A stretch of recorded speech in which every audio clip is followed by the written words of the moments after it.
Hi Jags, welcome back to this week's JAGcast. Today I am here with Mr. Longwell, who is a social studies teacher here at South, and he is also a Star Wars fan, which, with our episode May the 4th coming out, I felt it would be appropriate. So, would you like to say anything?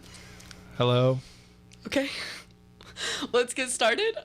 So when were you first introduced to Star Wars? Oh, it was back when I was just a little guy. I remember, and I have pictures of me and my cousins dressing up as Star Wars characters during a parade in the small town I grew up in. So it's been a part of my life for, ever since I've been around. In part because the movies started to come out when I was born. So my parents were obviously into it a little bit, enough to where I got into it. So were they pretty popular at that time? Yeah, they were. Mm-hmm. I think the Empire Strikes Back or Return of the Jedi came out when I was 3 or 4 years old. So right around there. All right. Which character do you think you were most like? Well, if we're going on my appearance in that costume for the parade, I'm obviously Darth Vader.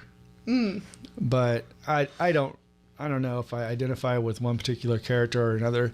You see with all the different movies, the new movies, the somewhat new movies, and the TV shows, that there's a bunch of different characters with a bunch of different attributes, and so to signal yourself or identify yourself as just one of those, I think it's very difficult to do. Mm-hmm. Well, then that leads to my next question, the light or dark side. So I'm taking it dark side. You're taking the dark side? Or no, I'm assuming you, because you just said Darth Vader. Well, the government teacher in me says, an evil galactic empire does not sound like a good thing. Mm-hmm. But if you look at it from an organizational and structural point of view, the way they have the system mapped out in terms of government engaging in all sorts of different things, that's not the direction you want to go. So I'd be more of a Rebel Alliance type person who advocates for freedom of choice and that sort of thing. Yeah. Okay. What order do you watch them in? I know people watch them in different orders, and it's very important. So, the first 3 originals.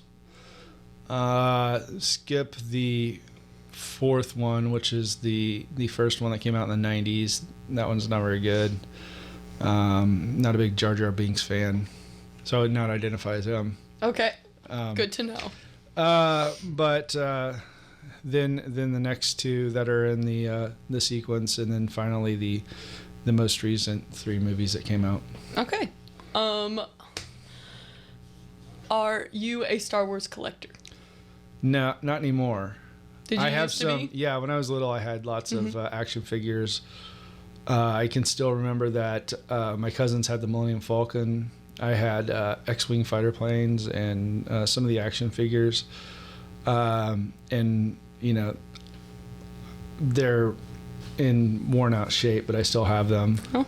And my nephews play with them whenever they come over and visit. Oh, that's pretty good. Cool. So yeah. Yeah. All right. What's your opinion on the new movies that are coming out? Have you heard about those? And which ones? I don't know. Yeah. It's like a new 3. A new 3? I'm not aware of that. You aren't aware of that? No. Okay. Well, no, spoiler for you. Yeah, I didn't know. Yeah. Okay. That's why I was confused. I'm sorry. Okay, so there's also TV shows. So what are your thoughts? It's like The Mandalorian and Obi-Wan. And Boba Fett? And Boba Fett, yeah. I think they're all good. Mm-hmm. It's a way to kind of keep you engaged in the Star Wars universe as, we kind of wait for new movies, and Andor also is one of them. Yeah. All those different TV shows that I think just allows the casual fan to stay engaged in what Star Wars is and what it's about.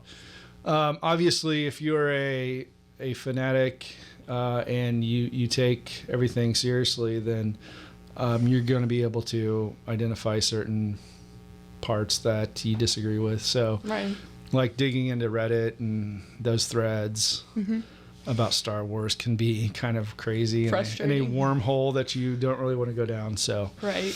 But I mean, I kind of consider myself a casual fan, so I enjoy just being able to sit down and watch a new episode each week. Yeah, of course. Do you think it ties in well with, like, do you think they did a good job at tying it to the movies? Yeah, I think so. I mean, again, this is where you get into that. Are you super into the Star Wars universe, and are you going to be able to pick out the little deep, little stuff in there?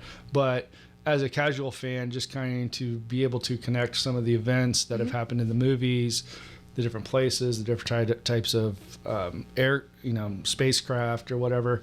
I think that is, it's really engaging and, again, kind of keeps the casual viewer interested. Right, of course. How do you feel about the rides at Disney? I don't know if it's at Disneyland or Disney World.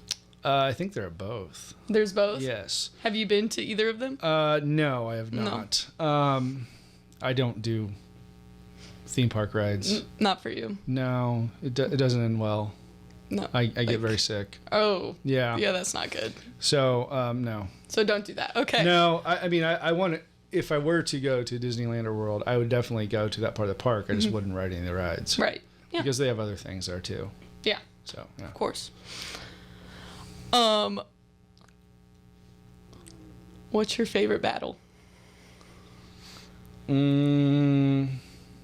now you're going to get me because I'm not like that knowledgeable that I know all of them. Okay. The one with the Ewoks. Okay. Yeah. Can you explain like what's happening? They've got to shut down the power generator thing to knock out the force field around the Death Star that kind of reemerged so that they can save the Rebel fleet, maybe? Okay. I don't know. Okay. Something like that. Yeah. Yeah, but the Ewoks, we have some neighbors who have some dogs that look like Ewoks. Oh. So there we go. Yeah. That's awesome. My dog sometimes looks like that whenever he is having a bad hair day. Yeah. Yeah. Yeah. What kind of lightsaber would you have if you could pick one? Blue. Blue? Yeah. Even though you're Darth Vader. Sure. You're still gonna go blue. Let's get crazy. Why not? Mismatch. Yeah. It's totally fine. Yeah. So, well, if you really want to get into it, I listened to a competing podcast last week. Okay. That is history based, but it talked about how, in the mind of George Lucas, Star Wars kind of represents the United States engagement in the Vietnam War. Oh, wow. And how, in fact, some of the stuff when he was writing it about that was kind of the background, as well as kind of like World War II. Mm-hmm. With particularly the Nazis and the way that the Empire dresses in the three original films. Yeah. But also with kind of the good versus evil. But it's interesting in that George Lucas was pretty anti-Vietnam War, and there were a lot of anti-Vietnam War protests during the 1960s and 70s. While he wasn't engaged in them, he still had sympathies for those anti-war protesters, and so. This podcast was arguing that in Star Wars, the Empire actually represents the United States, and the Vietnamese who were fighting against the United States represented the rebellion. It was kind of an interesting take and perspective to look at Star Wars from that, because like whether it's George Lucas, J.R.R. Tolkien, or any of these people. J.K. Rowling, whatever, they get inspirations from everyday life, oftentimes historical inspirations for writing these stories. So it was just an interesting little perspective that's I awesome. hadn't really thought about. So yeah. All right. Well, thank you for your time today. You bet.